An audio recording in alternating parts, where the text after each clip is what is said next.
ይለያል ማለት ነው። በምንድን ነው የሚለየው አትሉ? ምጥ ላይቭ እየተላለፈ ነበር። ይኸውልን እዚህ ጋር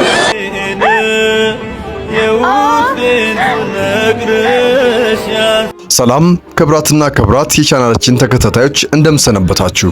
ዛሬ ይዘንላችሁ የመጣነው በማህበራዊ ሚዲያ የተነሱ አስገራሚና ብዙ ጥያቄዎችን ያስነሳውን ክስተት ነው።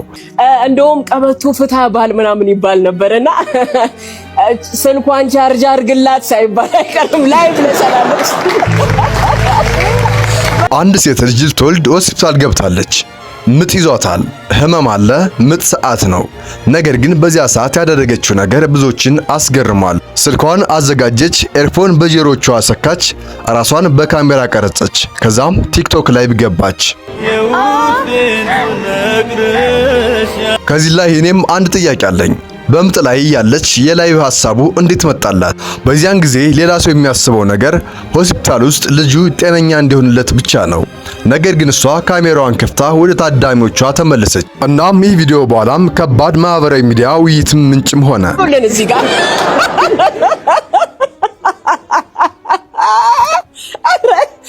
እኔ እውነት ምክንያቱም እኔ ራሴ ልጆቼን ስወልድ በምጥ ነው የወለድኩትና ያረጀው መሰለኝ ማለት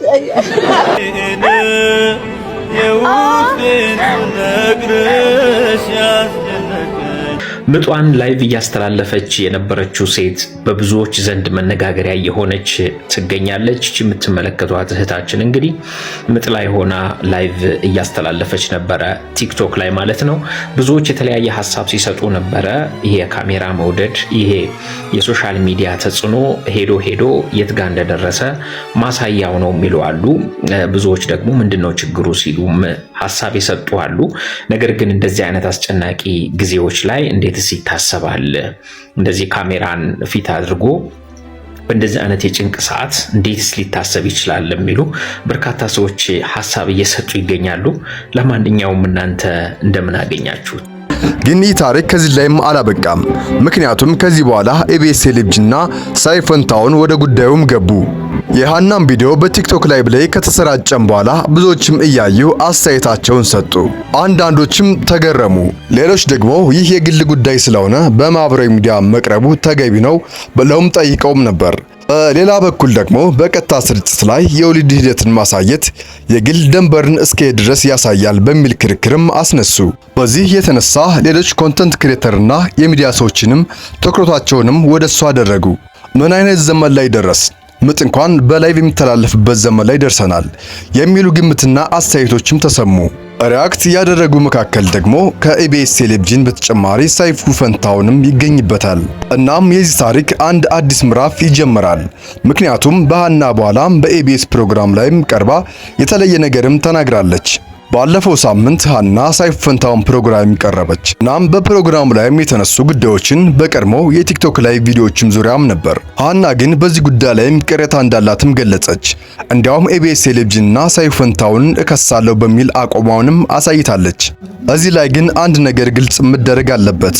የህግ ጉዳይ ስለሆነ በትክክል ተመዝግቧል፣ ክሱ ቀርቧል ወይስ አልቀረበም የሚለውን ህጋዊ ሰነድ ሳያረጋግጡ እንደ እውነታ መናገር አይገባም። ግን በዚህ ፕሮግራም ላይም የተገለጸውን ቅሬታና የተነሳውን ክርክር ብዙ ሰዎችም አስገርሟቸዋል። ምክንያቱም ብዙዎች የጠየቁት ቪዲዮን ራሱ አይደለችም እንደ ቀረጸችው ራሷ የለቀቀችውን እንዴት ትከሳለች የሚል ነው። እናም ከዚህ ጥያቄ በኋላ ሌላ ጥያቄም ይመጣል። ራስህ የለቀቀውን ይዘት ላይም ሌሎች ሰዎች አስተያየት ሲሰጡት የት ድረስ ነው የግል መብት? ይህ ጉዳይ ከአንድ ሴት ታሪክ በላይ የሚያስሄድ ጥያቄ ነው። አንድ ሰው የግል ህይወቱን እስከምን ድረስ በማህበራዊ ሚዲያ ማጋራት አለበት? ልጅ መውለድ፣ ሆስፒታል ሁኔታ፣ የምጥ ሂደት፣ እነዚህ በጣም የግል ጉዳዮች ናቸው። ነገር ግን አንድ ሰው የራሱን ይህንን ይዘት በፐብሊክ ፕላትፎርም ላይ ካስቀመጠም በኋላም ይህ ይዘት የሌሎች ውይይት አካል መሆኑም የማይቀር ነገር ነው። ይህ ማለት ግን ሰው ሊሳደብ፣ ሊያዋርድ ወይም ሊያጠቃ ይችላል ማለት አይደለም። እዚህ ላይ የሚነሳው ዋናው ጥያቄ ይህ ነው። ፐብሊክ ያደረከውን ነገር ላይ ፐብሊክ አስተያየት ቢሰጥህ ምን አስገራሚ ነገር ይሆናል? እና ከዚህ በላይ የሃና ኢቢኤስ ጉዳይ ወደ ሌላ የሚያስገርመው ጉዳይ እናመራለን። ኢቢኤስ ለምን እሷን እንግዳ አድርጎ አቀረባት? ይህ ነው ብዙዎችን ያስገረመው ጉዳይ። በአንድ በኩል ሃና ኢቢኤስ ፕሮግራም ላይ ቀርባለች፣ በሌላ በኩል ደግሞ የቀድሞ ኢቢኤስ እና የፕሮግራሙ ጋር ቅሬታ እንዳላትም ተናግራለች። እናም ብዙዎችም እንዲህ ብለውም ጠየቁ፣ እሷ ምን አይነት ባለሙያ ናት?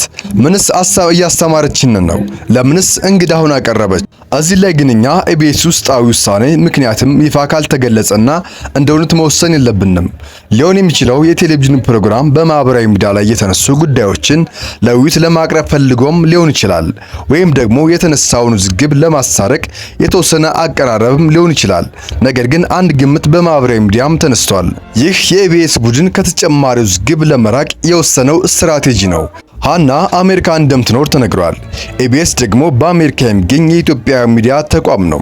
ስለዚህ ጉዳዩ የሚዲያ ውይይት ብቻም ሳይሆንም ህጋዊ ጥያቄነትም ሊነሳበትም ይችላል።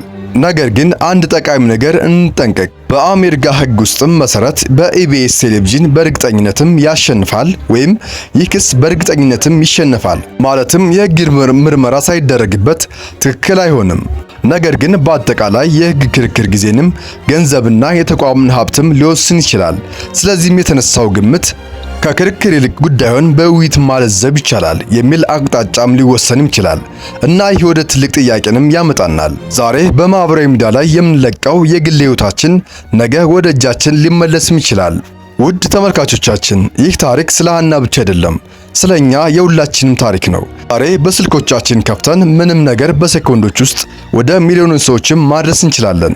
ግን አንድ ነገር ከለቀቅን በኋላ መቆጣጠር ላንችል እንችላለን።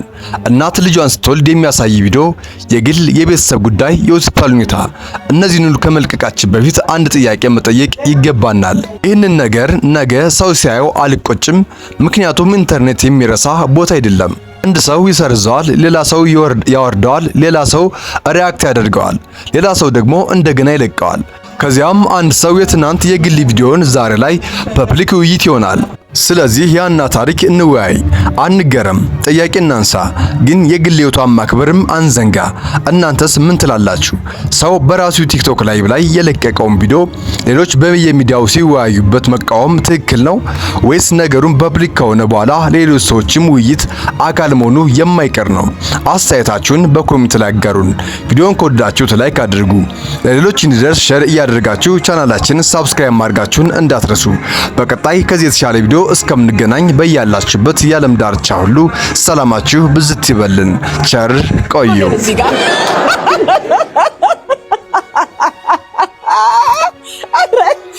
እኔ እውነት ምክንያቱም እኔ ራሴ ልጆቼን ስወልድ በምጥ ነው የወለድኩትና ያረጀው መሰለኝ ማለት ረጅም ጊዜው ሆነብኝ። እኔ ሴት ልጅ ምጥ ላይ ስትሆን ሁላችንም እናውቃለን። በጣም ኢሞሽናል፣ በጣም ትናደዳለች፣ በጣም በቃ ብዙ ነገር። እንደውም ቀበቶ ፍታ ባል ምናምን ይባል ነበርና ስልኳን ቻርጅ አድርግላት ሳይባል አይቀርም ላይቭ ለሰላለች። በጣም ነው የሚገርመው። አይታችኋታል? ግን ሜካፓ ተሰርታ ምናምን ስታምጥ ራሱ የሆነ ወጋ